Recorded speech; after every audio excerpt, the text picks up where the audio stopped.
All right, here we go. Okay. All right, are we ready? I think so. Are you ready, Piers? Yes, yes. Excellent. Ready. Well, welcome, everyone. My name is Kevin Boone, and this is the Compassionate Entrepreneur podcast. And you have to excuse me because this is my first one or two of these podcasts that I'm doing, so I am kind of reading from some notes. And but this is a place where we explore life, entrepreneurship, and the journey within our modern society. And in the conversations, I want to explore three main themes. First, around technology and how we can learn to use technology for good. Secondly, is wealth creation and economy and how we build more prosperity within our societies. And the third theme is mental health and our human potential. And my guest today is one of the reasons it really fits very nicely within that theme in terms of the area of specialty, and his name is Piers Cross. Piers is a transformational coach specializing in working with men who feel stuck in their relationships. He also helps men overcome and heal from trauma, boarding school issues, anxiety, depression, sleep problems, and helps them to live a more happier and fulfilled life. Piers has a background in international business. He has a website, a YouTube channel, and a podcast called the Evolving Man Podcast. He leads men's circles and men's retreats. He spent time doing study in a Buddhist monastery, and he also has a book called How to Survive and Thrive in Challenging Times. 101 Ways to Cultivate Resilience, Well-Being, Inner Peace in All Areas of Life. And I also know, Piers, that you're working on a new book, if I understand, and maybe we can spend some time and we can talk a little bit about that later. But first of all, I'd like to thank you for joining me. Thank you. So it's great to have you here. I'm excited to be on the first podcast. Thank you, Kevin. Wonderful that you're doing this. Awesome. Thank you. So I would like to start our conversation today and just, maybe take us back to when we met. I reached out to you back in March of 2021, I guess it was this year. It's not very long ago. And I was working through some of my own personal issues around relationships and around, trauma, grief, all kinds of things like that. And as we go through our dialogue, I just thought, as I came to kind of study your YouTube channel, your website, as we work together, I thought, here's a person who's a very rich personality in many ways. Like you've done a lot of very interesting things. So what I thought I'd like to first start with is let the audience know, talk about who is Piers Cross and, what brings you to where you are today. It's a big question. That is. Who is Piers Cross? Thank you. Thank you. Yeah, I guess my own journey, is I grew up military family and down in Portsmouth, which is a naval city down in the south coast of the UK. And basically, I didn't get on with my family. And at a young age, I went off to boarding school, aged 11. And essentially, I really struggled there on one level. On one level, I was a success, very good at sport and reasonable academically. But internally, I really struggled. And there was a lot of trauma which went on there. I lost a friend to suicide while I was there. I tried to commit suicide myself. There was, sexual abuse going on at the school, but I didn't speak to anyone about that.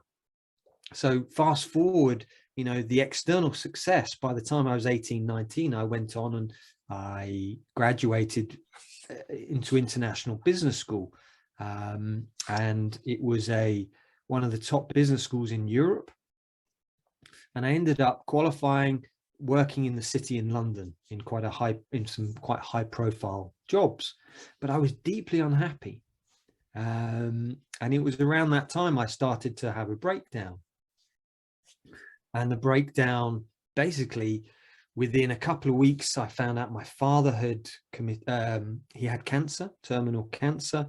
I had quit my job I left my girlfriend at the time, and I moved out of my home. So essentially I was homeless. And it was around that time, that big kind of breakdown. I think Robert Bly talks about it as a catabasis. You go to the really deep, low place, and that's where transformation happens. And it was around that time that I realized, right, I need to heal. And it was, cut a long story short, I eventually went to Africa. I went to live in a Buddhist monastery. And during that time, I realized that a lot of my issues were to do, and my mental health problems were due to my childhood trauma, especially what had gone on at boarding school. As I started to heal, was in the monastery for 3.5 years, leaving, that took me on a journey of, right, how can I support and help others? And I love what Robert Bly talks about, this idea that where your wound is where your gift is. That is where you can give your gift to society. And I really saw that more and more, that as I did my own healing work, it was like, right, this is where I can support and help others. And so, yeah. So who is Piers Cross? Piers Cross is essentially, I have many flaws, many, issues. And through that journey, as I've shared with you before, like this idea of the 3 stages of the trauma healing model, stage 1 is disconnection, denial. Stage 2 is awakening, where the healing process, the grieving process. Stage 3 is a kind of, what do I call it? Integration, where we move into happiness. So it doesn't mean we don't have our issues. And I'd say that for me is who I'm learning to be, is be happy. To see that, how can I cultivate joy in myself and bring that into the lives of the people I work with, and my vision, my purpose. That's awesome. That's a great synopsis. And it sounds to me like it's a very, I don't know, it's just a critical journey that you've taken, right? Like it's that journey of life, but there's just something that's very rich about it. And you've got both the, some terrible experiences, but there's things that you've been able to find meaning of or around that, from what I'm hearing from that. So that's great. Thank you for that intro and just giving us a bit of background on that. I want to talk a little bit about, like, what exactly is boarding school syndrome? And I want to do the caveat here and say that for me and my growing up, I was born in England. My parents immigrated to Canada when I was young. I actually started school in Australia, but I don't know, that's just a short-lived thing. But I always went to public schools, right? So I never had that boarding school experience. But I was just curious if you could help me to understand, the whole idea. What is boarding school syndrome, and why do people talk about it as a trauma in some ways? What's that relation to it? Yeah. So boarding school syndrome, I think that the easiest way really is, boarding school syndrome is, it's Joy Chavarin, who's the author of Boarding School Syndrome, the book. She talks about the ABCD of boarding school syndrome. Talks about abandonment. So when we go to boarding school, it might be that it's a wonderful experience. Like for me, on the surface, it was wonderful, but we're still abandoned. And John Bowlby, the founder of the attachment theory, who basically said that, when we go to school, we're abandoned. We lose our attachment figures, our mothers, our fathers, but not just them. We lose our homes, we lose our pets, we lose our friends. It's as if we leave home, and when we come home, we're just visiting. So for me, I didn't really have a life at home. So although I wanted to be out of school, when I got home, it was like I had no one to speak to. I just hid in my house because, I had nothing to do apart from do schoolwork. So there's that first level is abandonment. Second level, she says, is bereavement. At boarding school, we get this thing with homesickness, and one of the other leading experts on boarding school syndrome, called Nick Duffel, he talks about this idea of, it's not homesickness, it's school sickness. Here Mhm. we are, and we're missing our parents. And Joy Shavrin says it's the B, bereavement. We are grieving. We're bereaved. We are separated from our families. You know, they often say as children, you know, if you have children and you say, oh, don't leave your children with strangers, you wouldn't leave them an afternoon with strangers. Yet at boarding school, we leave them with strangers for 3 weeks, or some people who live abroad for 3 months. Or I hear stories of people who lived all year there, and they just came home at holiday times, as in summer, for 6-8 weeks.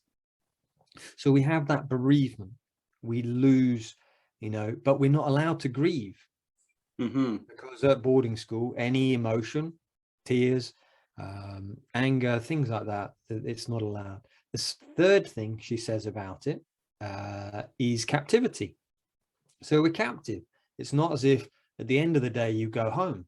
You're there all the time. Essentially, it's like a prison, a boarding school. Right. You say, I want to leave, and your parents say, oh, no, you know, you need to stay. The people I was at school with, those that ran away, they were all brought back by their parents or by the school. You know, nobody I knew, the only way that someone got out of school was either getting expelled or suicide. Right. Those were the only two options. You know, Interesting. so, you know, people say, oh, well, you could have left. It's like, you know, that wasn't an option, that you couldn't. So you're captive. So therefore, you know, how we deal with that is we create this persona. And Nick Duffel calls it, what does he call it? I've forgotten off the top of my head, but this persona that is very happy to the world, like me, you know, very successful, you know, I'm working for these big companies, but inside is this brittle, so it's a brittle exterior. Inside is this wounded child who just wants to cry. Interesting. So that's C. And then D is a disassociation. We disassociate, you know, and if you listen to any of the leading trauma experts, from Bessel van der Kolk to Judith Herman in her book, Trauma and Recovery, says that, you know, when we receive severe trauma, we disassociate. That's the only way that we can cope. We step away. So it means that when we try to have relationships later in life, we really struggle because we're disassociated. We can't feel our emotions, because to feel them, you know, is you know, was laughed at, or you were, you know, you were jumped on at school, you were bullied if you showed any emotion, so you become disassociated. So for me, that's boarding school syndrome. And most people say, well, what's it got to do with me? I wasn't at boarding school. Well, the figures in the UK, 1% of the population went to boarding school. That's not much. Canada is probably less. America, you know, it's probably even less. But you then look at that 1%, how many go into leadership? 30% of the UK government, the Conservative Party, are from boarding school. 65%, or it might be 63% of High Court judges in the UK, boarding school. So you get this 1% of trauma, you know, again, not everybody is traumatized by it, but a lot of them go through this A, B, C, D, and then they move into leadership. Interesting. Yeah, as you relate that story, or like not the story, but the bit of the background, like in these 4 areas, the abandonment, the homesickness, the captivity, and the disassociation, it's it just, even though I never went to boarding school, it relates so strongly to just my experience going both through school in the way that I went through it, you know, and working in the corporate world. You know, it's, you know, there's a whole thing where you put on a persona, things happen, they create trauma, they stress you out, you get fired, you get downsized, things happen in your life. And then you create a persona or personality that is kind of, oh, everything's all great on the outside, but meanwhile, there's something really broken inside. And So it's fascinating. Yeah. And there was something that I read, and I just thought maybe while we're on this topic, you can relate it. But in one of the videos that I watched, somebody described, and I can't remember if it was an interview with you or if it might have been with Joy or somebody else that I watched, but they described 3 distinct personalities of people or children that go to boarding school. And they talked about, you know, the dominant personality of like the strong leader, they talked about the David Camerons and the Boris Johnsons, like, you know, coming from that elite type of idea. And then talking about the rebels, you know, kind of that mindset. And then they talked about more, and I can't remember the terms, you have to excuse me, but it's like they talked about things like outcasts or people that just couldn't quite make the grade, so to speak. So sorry, sorry, what's that? The crushed. The so crushed. It's compliers, Yeah. the rebels, and the crushed. So it's Nick Duffel's, and it's the strategic survival personality. Wow. So we create at boarding school, either we go into one of those 3 categories.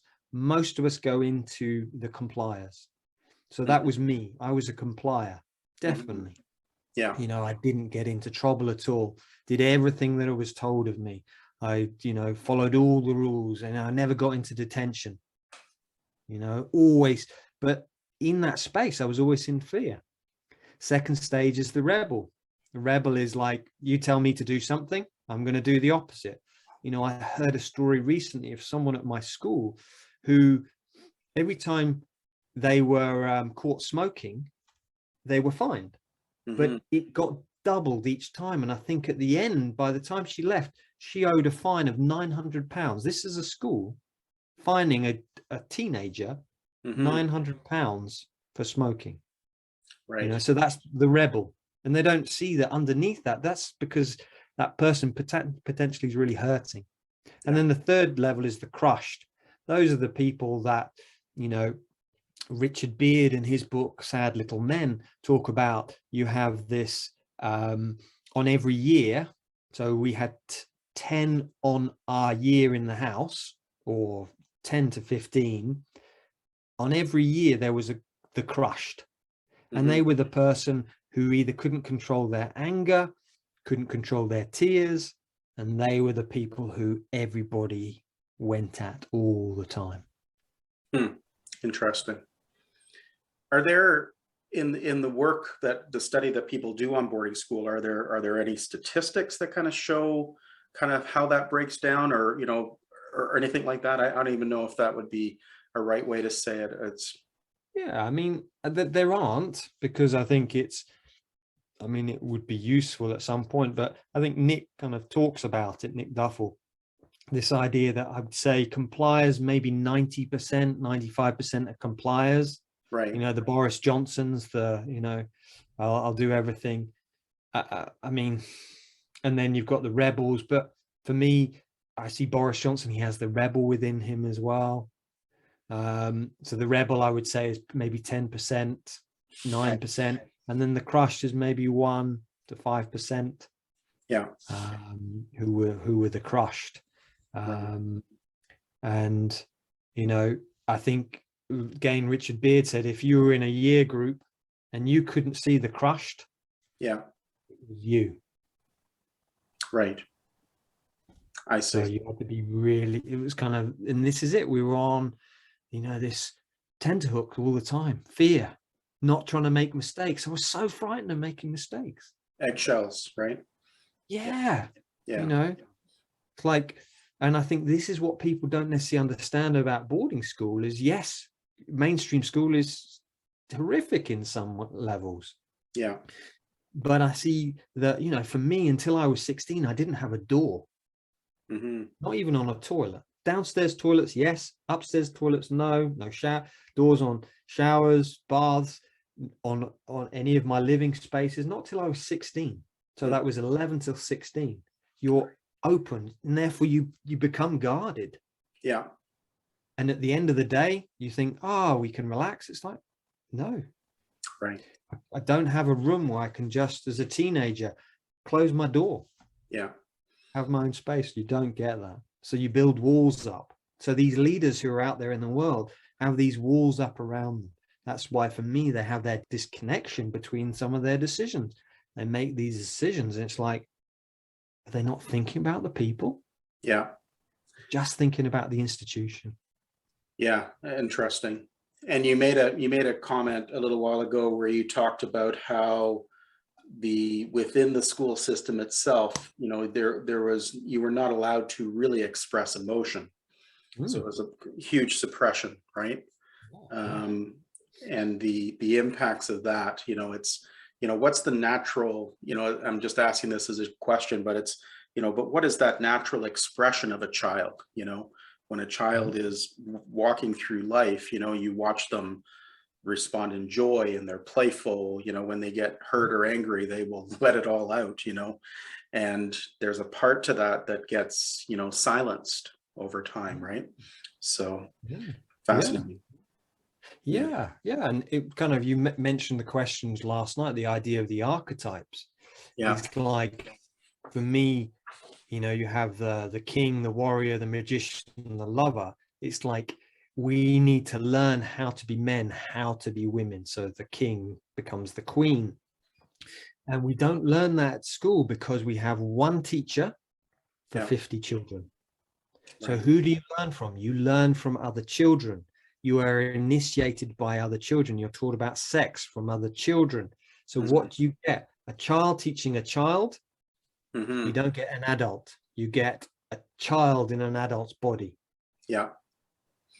Right. You don't have the emotional maturity. That's why, as ex-boarders, we really struggle in relationships. Yeah. Who did we learn from? Children. Yeah. Who were in the same situation as us. Yeah, very much so. You bring up archetypes, and when we did our work together, I want to go into a little bit about your coaching work and what's your process. But before I do that, I thought that, since you brought up archetypes, and that was a part of when we did our work together, that was a part of the process that you introduced into it.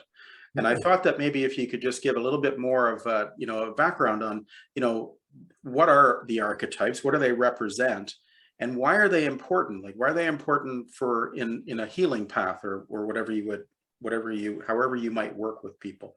Yeah, great question. So for me, the archetypes are like a blueprint of how to be a man, how to be a woman. Okay.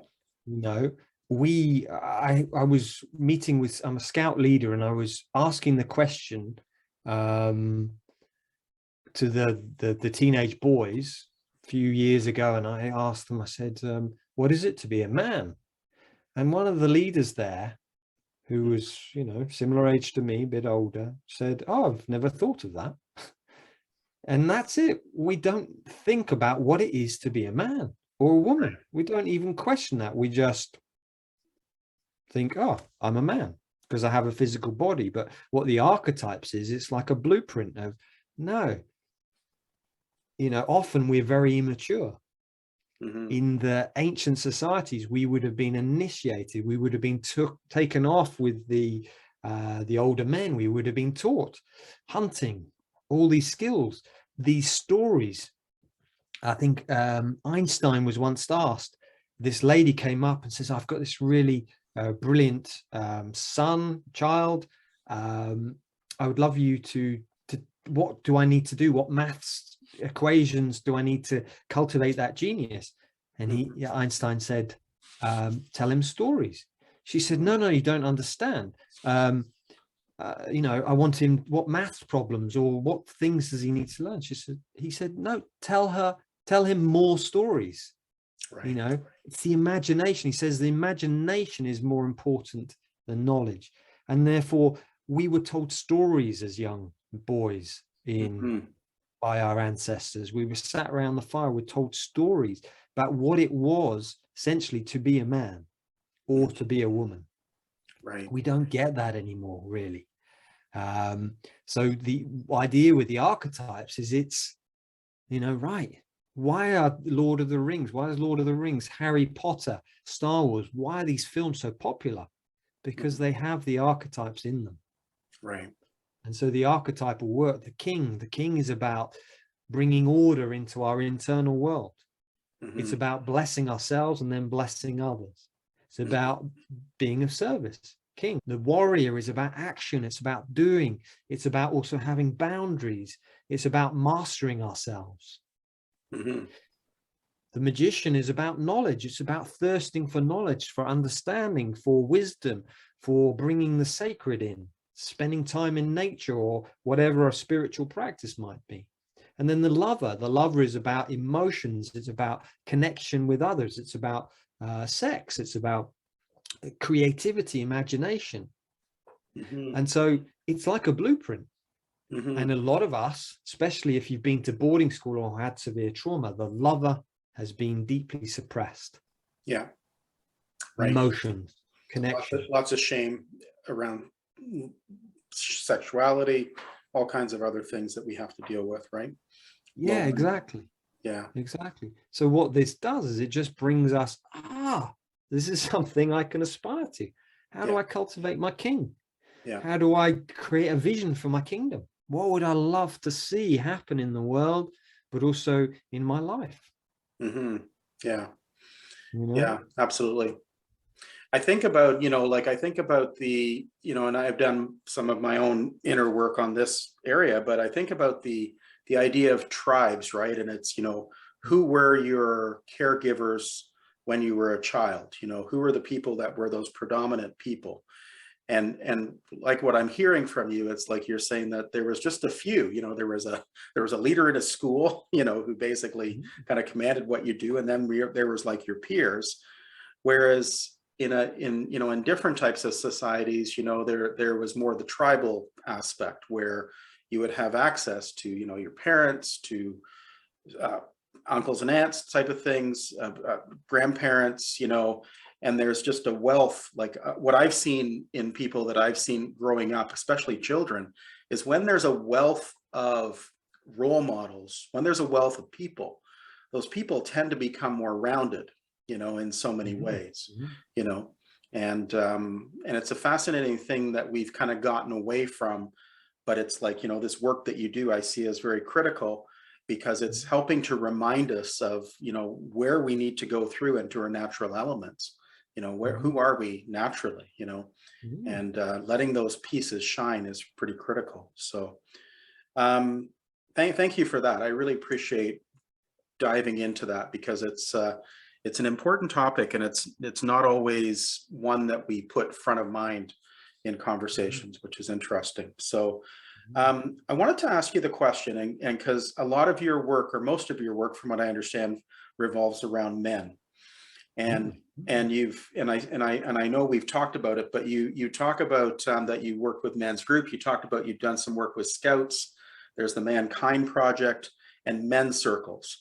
Can you tell me a little bit about some of this work and how you bring men together, and what's that all about?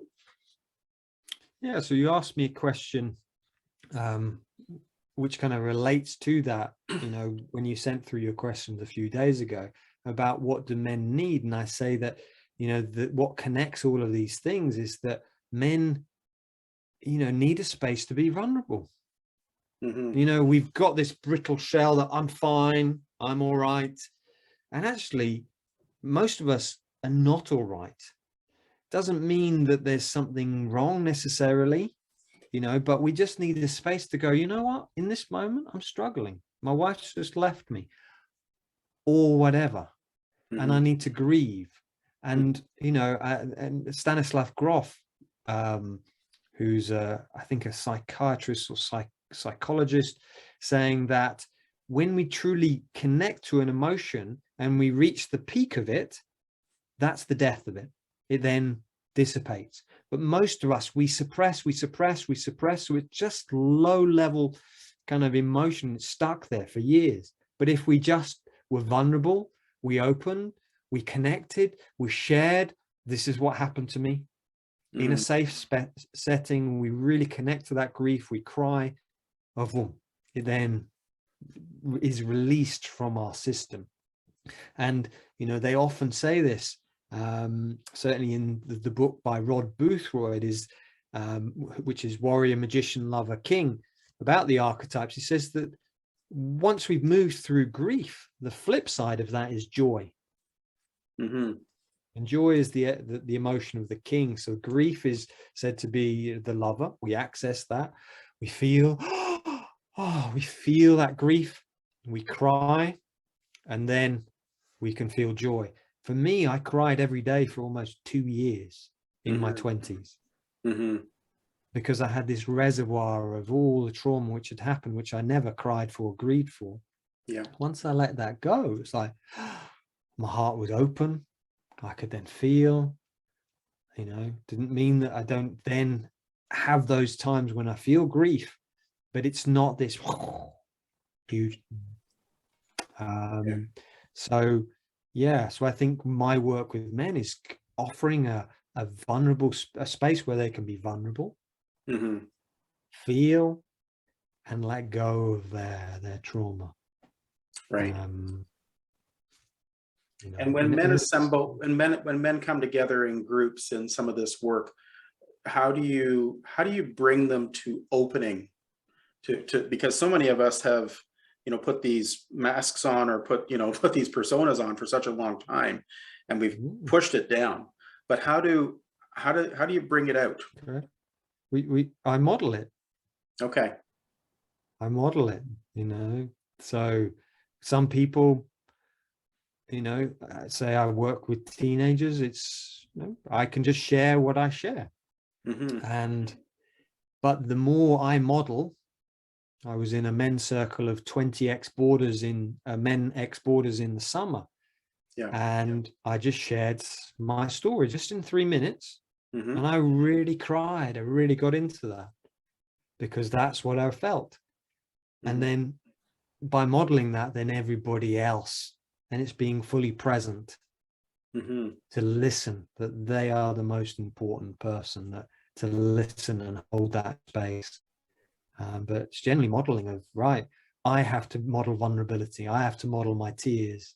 Yeah. I have to share my deepest, darkest story. Yeah. Right. Yeah. And I see that's key, is that, often I see that we don't really share. We don't really share our vulnerability. And therefore we want others to be vulnerable. Yeah. Or we shy away from vulnerability. We think it's weak, right? It's perceived as weak. Those are challenges that I think that a lot of men face, is the perception of it. I've been part of some men's circles, if you will, here in Canada, and I find the same thing. It's like a place where you can kind of just open up a circle, have a conversation about whatever it is that's going on for an individual, and allow them to just be. And for some people, they share things that they've never shared with anybody before. It's it's just something that is this deep secret, or something that they've held on to for a long time. And I definitely relate to the importance of finding ways to help men to kind of be able to communicate in that way. And I guess it's not always easy to be able to do that with your spouse or your partner. It could be a really hard thing, right? So yeah. So I want to bridge into your coaching work, because you and I came together. We did some one-on-one coaching back in March. I think we worked together for, I think it was about 3 months, 2 to 3 months, something like that. And it was very profound for me, in a sense that I remember some of the sessions that I would go in, and we'd be doing, you can talk about your process in a second, but we'd be doing the tapping, and we would be working on it. And I was just like, the tears were flowing, like in a way that I just never felt it before. And I realized that I was letting go of a lot of grief. I was letting go a lot of things that I was hanging on to from my past. But I thought that maybe we could, maybe if you could, in your coaching work, maybe just kind of outline a little bit about, what's your approach with clients, and what are some of the methods or processes that you use? Thank you, Kevin. So for me, I feel that coaching work that I do, been doing this for about 15 years now, 15, 16 years. And I feel that there's two aspects to it, conscious and unconscious. Okay. So I feel you've got to have the tools, you've got to have the practices, you've got to have that daily ritual, routine, things that, right, when this comes up, this is how I deal with it. We have our daily meditation, our exercise, our breath, so we have those, the structures. So that's really, really important. And then we need the unconscious. So the unconscious work is, right, where am I stuck? Okay. And that is when we go into some of the younger, earlier trauma, or it might be something happened, we lost a loved one, but we're still that grief inside ourselves. So my work is to go into those memories, and we do the tapping. And I've learned and trained in lots of modalities, from hypnotherapy to NLP, these different things. And I found that the tapping for me has worked best.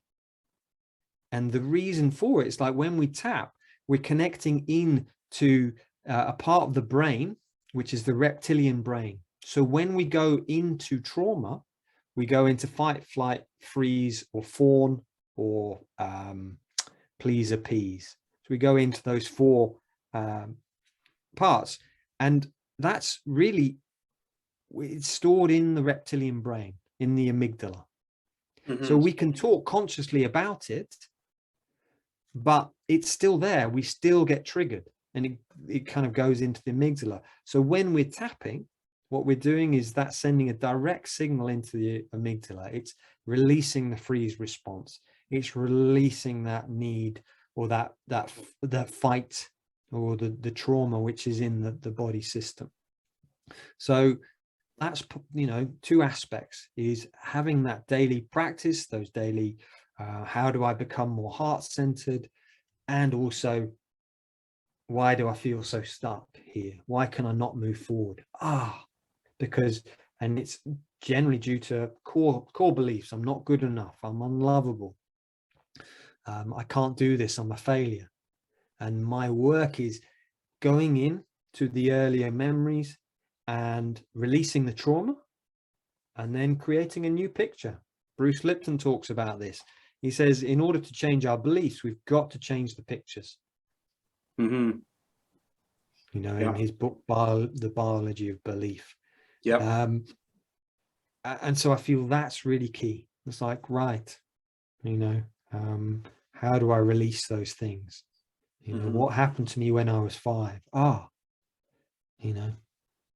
Let that go, and then create a new picture.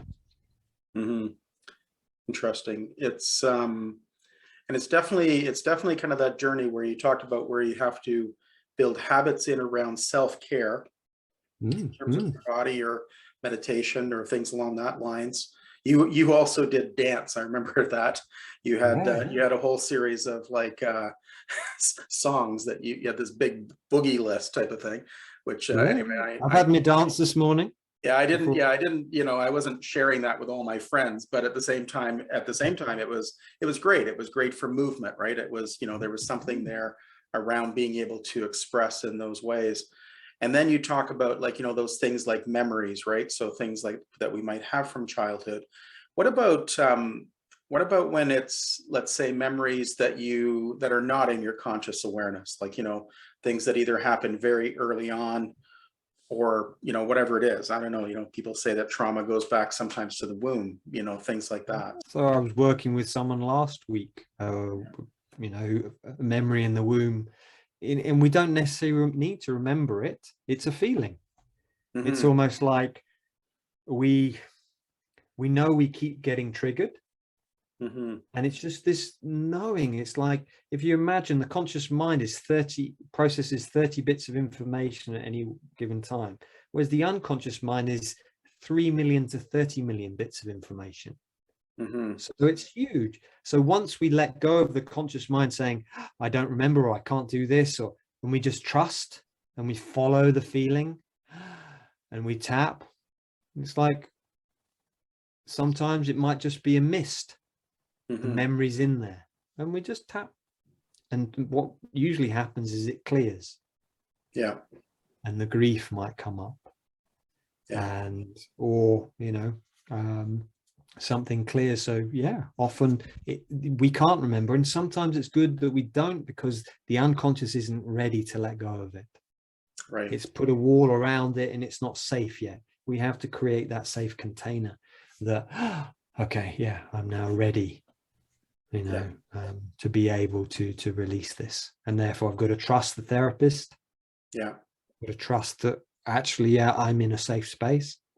Mm-hmm. Sometimes my clients are breaking up from relationships. And it's not a safe space to really go into those deep places. Yeah. Yeah.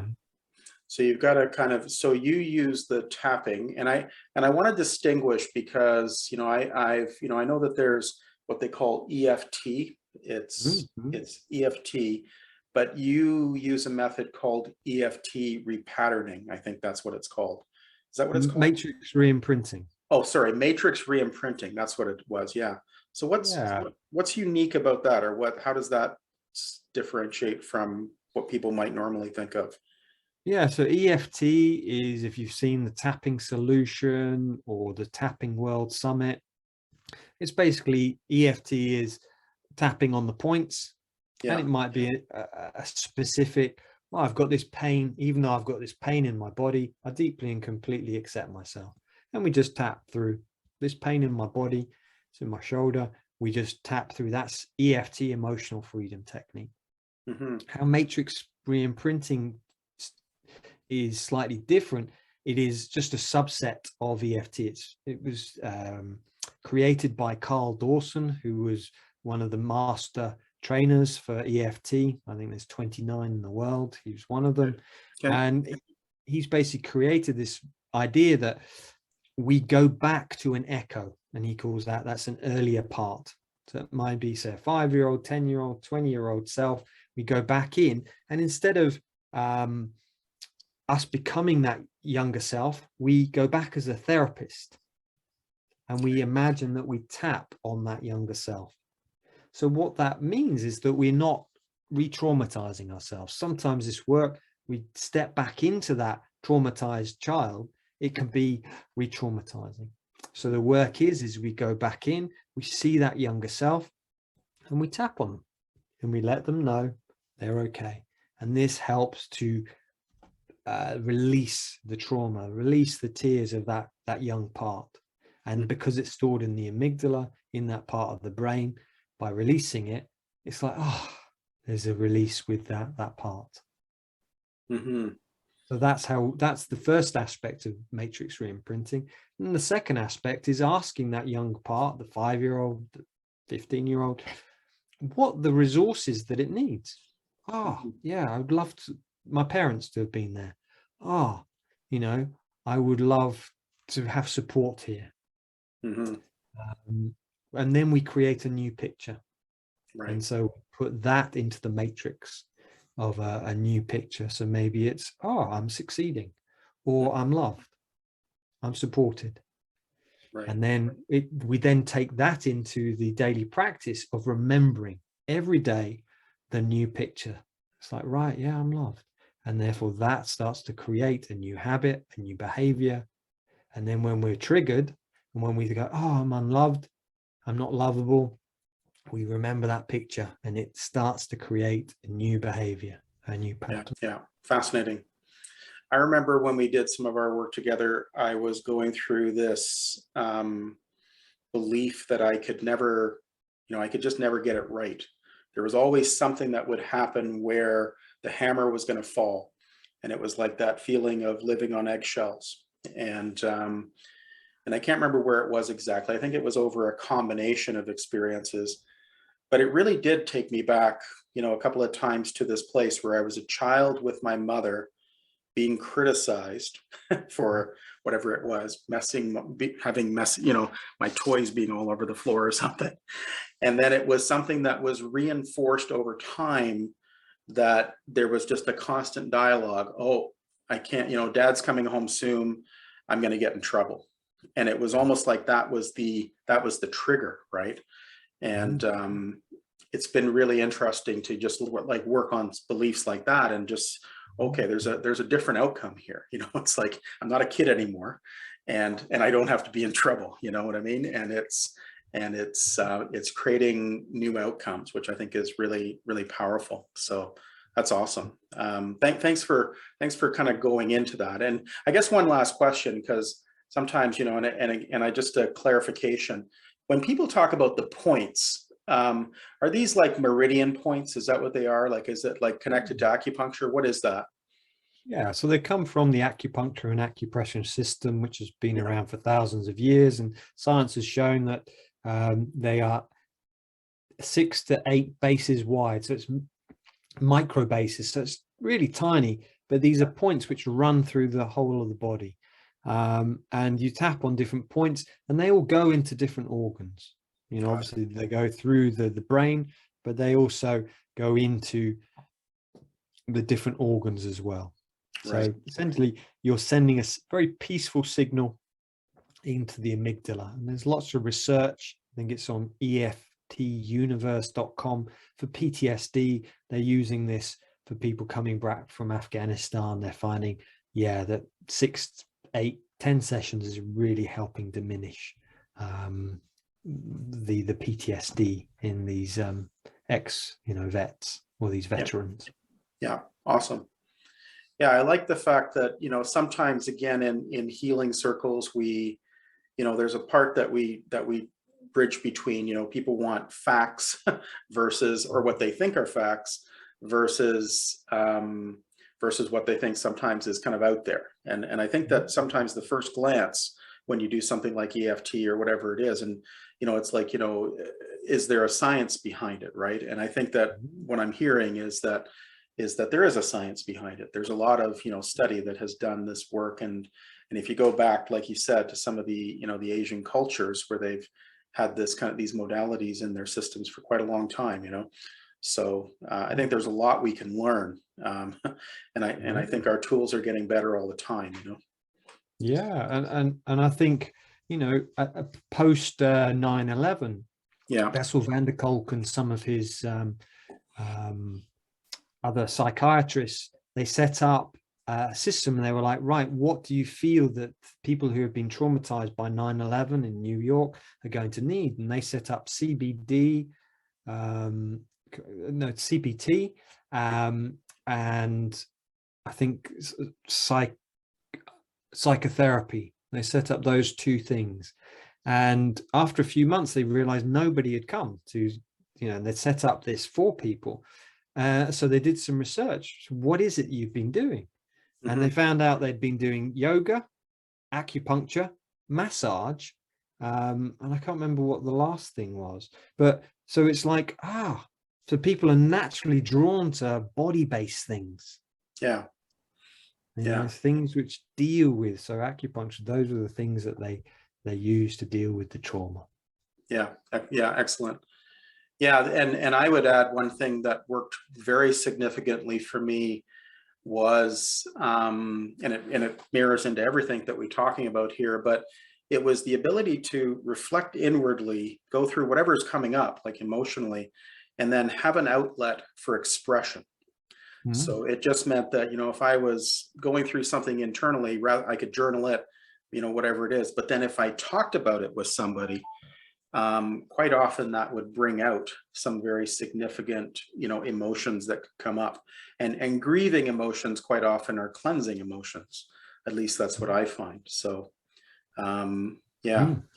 So anyway, I just want to be mindful here for time, right? Like I think we still got another 15 minutes or so left, but, yeah. Yes. Yeah. So I want to talk about, so in terms of outcomes for men, so you've worked with a lot of men over the last few years. You've built your you built your practice where you obviously work in men's circles. You've coached a lot of men one-on-one. Just what are, how do men respond to this after a while? Like, what are some of the outcomes that you've seen? So I think for me, what I see is people returning to joy. Okay. returning to happiness. It's like grieving, finding more creativity, a sense of hope, sense of happiness. Mm-hmm. It's a sense that, you know, I feel that it's also Pete Walker in his book Complex PTSD talks about the inner critic, about how, you know, especially for those who've had complex trauma like boarding school, have this really strong inner critic. So it's starting to diminish that, so that to be kinder, gentler, and finding their purpose in life. It's like, oh yeah, I really want to do this. Mm-hmm. And so people going on to doing, like yourself, doing your podcast, it's like, right, I know what I want to do, but there's this block. And then when we work on the block, it's like, oh yeah, I'm now free to doing my work. So I think we have this idea, or, you know, how we want to be of service in the world, but we feel stuck. So often with the work I do with people feel able to flow into, okay, yeah, I can now be of service. I can now give of my gift. I can now be happy. Mm-hmm. Yeah. So, yeah. No, that's excellent. Yeah, it is all at the end of it. You know, it's all about, you know, how do we help people create better experiences, right? And I guess one thing that I maybe just shifted just a little bit today, that's, you know, there's many discussions around, like, you know, this idea of our patriarchal society, you know, the Me Too movement, you know, and men in some ways, when you listen to the dialogue that's out there, there's a dialogue where I think that men are trying to find themselves a little bit. Like, and I was just wanted to maybe get your input is, you know, what is it that men need today in this world that, you know, just, I don't know, just has a lot of this dialogue going on, and maybe men are trying to search for something. What do you think it is? What do they need today? I think, yeah, as I shared earlier, I think it's this space to be vulnerable. Yeah, fair enough. Yeah. To be able to, a safe space that, you know, Nick Duffel was sharing a podcast. It's like for us just to share our stories, to go, yeah, it's me. Yeah. Because I feel we either put, and this is I either put people on a pedestal or below me. I'm better than, or I'm better than someone else, or they're better than me. Right. And when we hear vulnerability, we hear someone's story, they become a human being. They hurt just like me. They suffer just like me. Yeah. And, you know, my heart opens. It's like, and they become my brother, my sister, rather than, you know, anything else. So I feel that's what really helps us to be in groups, circle up, safe space. So, you know, movements like the Mankind Project, which I'm a part of, or there's Male Journey, I think, in the UK, and there's other rites of passage organizations or men's circles. It's like, yeah, get involved. So that's what I really feel. Right. Okay.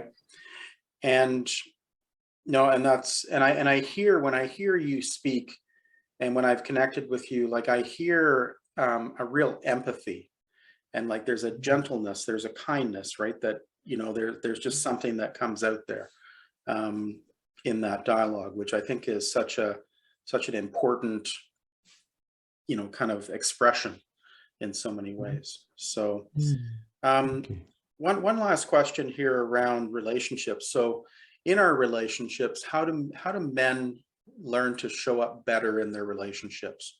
What can we do to be better, you know, partners? So one word: present.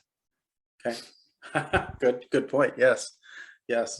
My wife says the gift, you know, the present, the gift is the presence, or I can't remember her exact wording, but often men, we're with our partners or our children, we're on our phones, or we're doing something else, or we're moving around. It's like sitting down, being, giving, even if it's 10 minutes of your pure attention to your wife, to your husband. It's like, boom, boom, here, I'm here for you. I'm truly listening.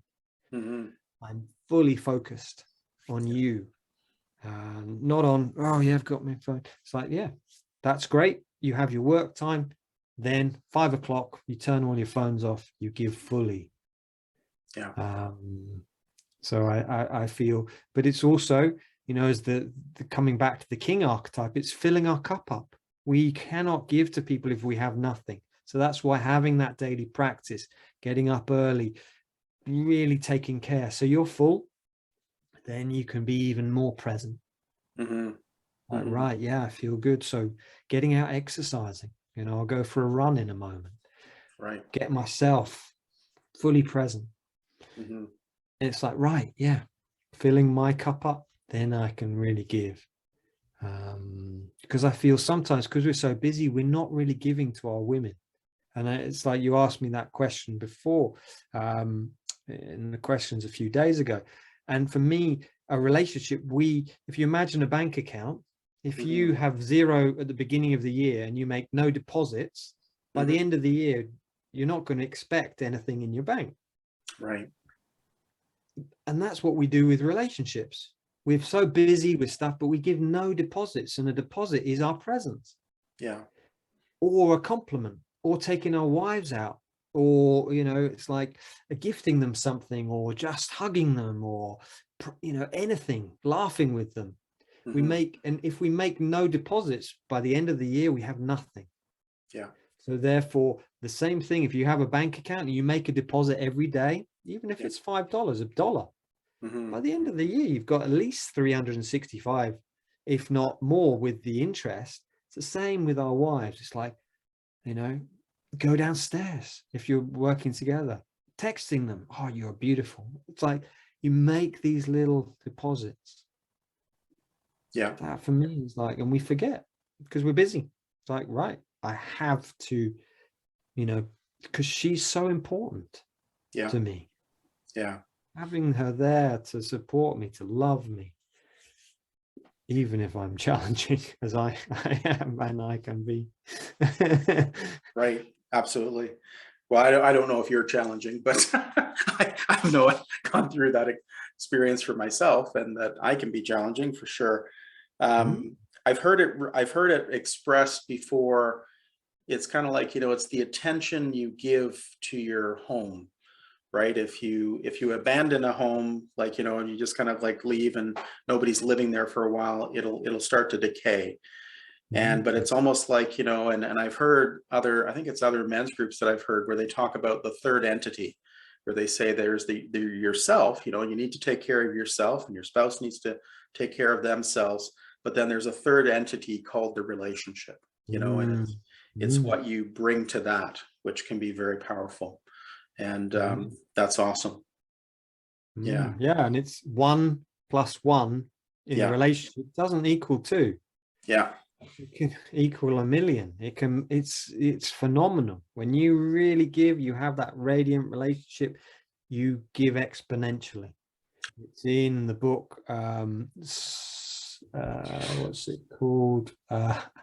Forgotten it off the top of my head, but it's quite one of those really well-known books from the last 50 years.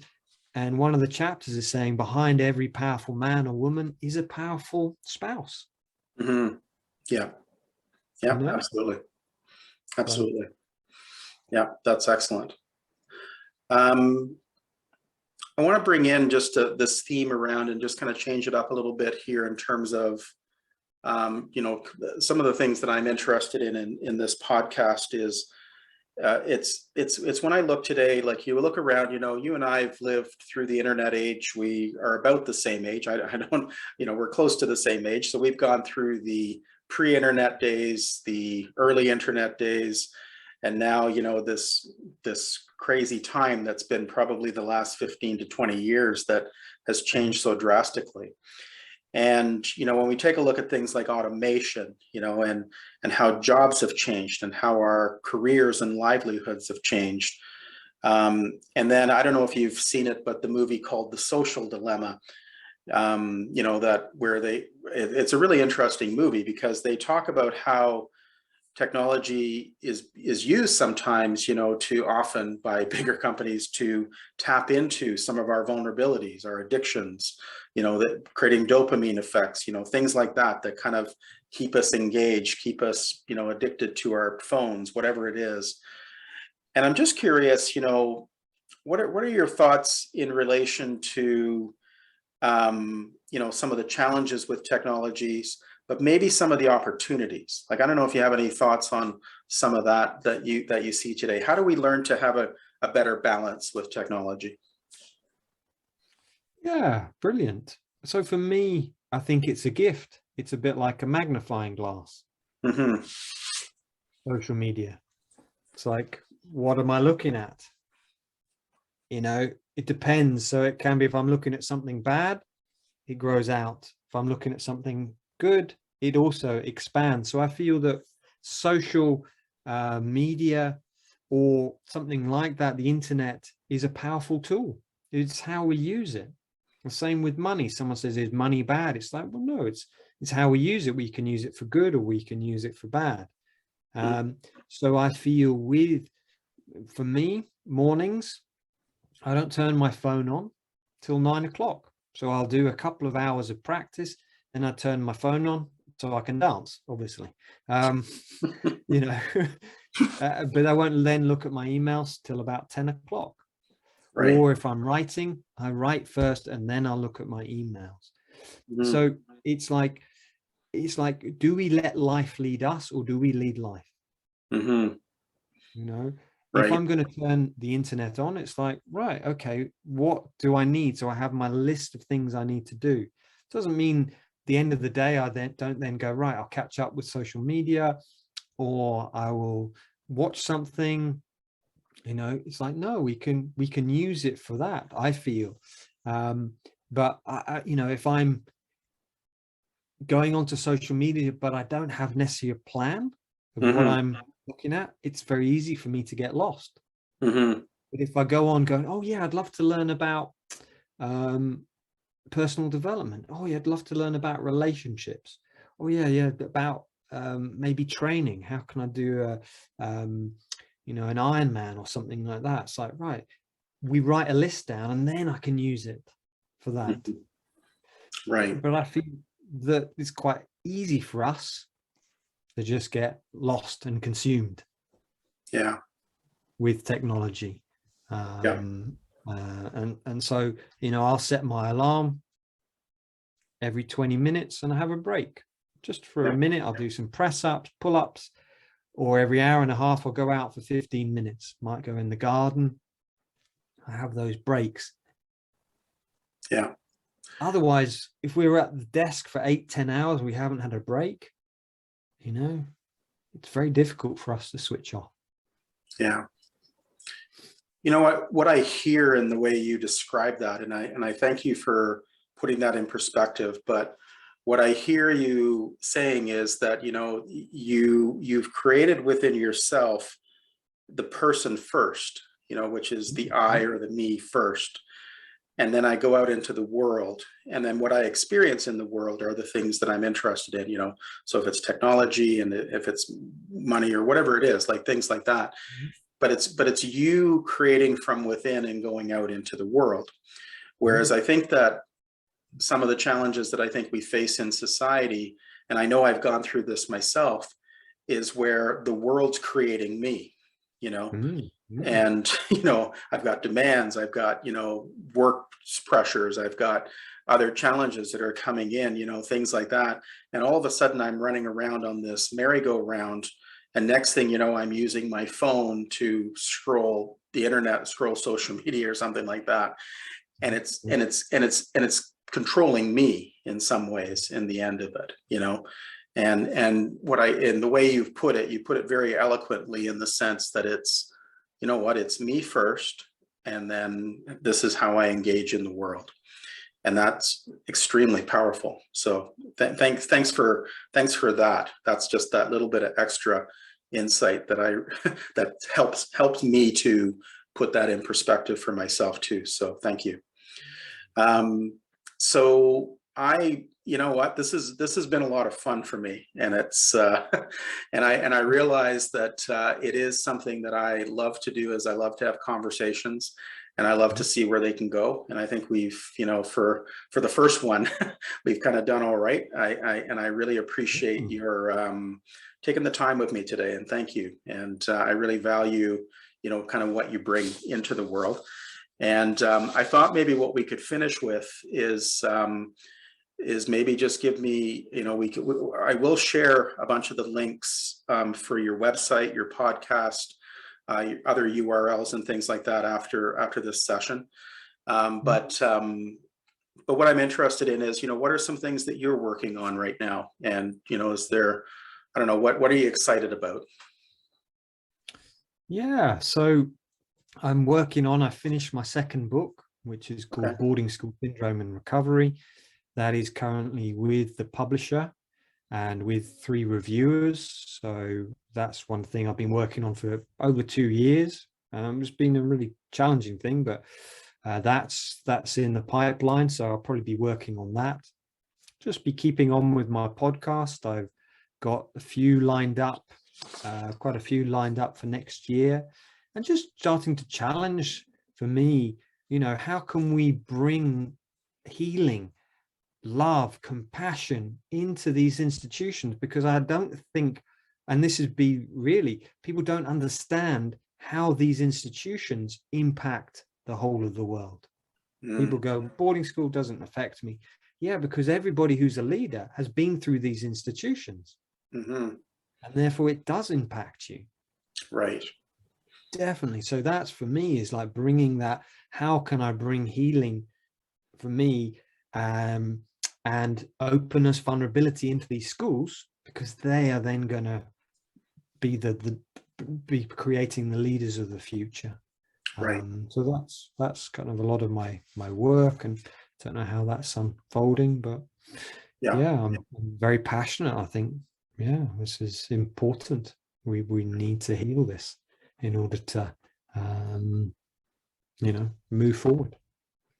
All right. So. Excellent.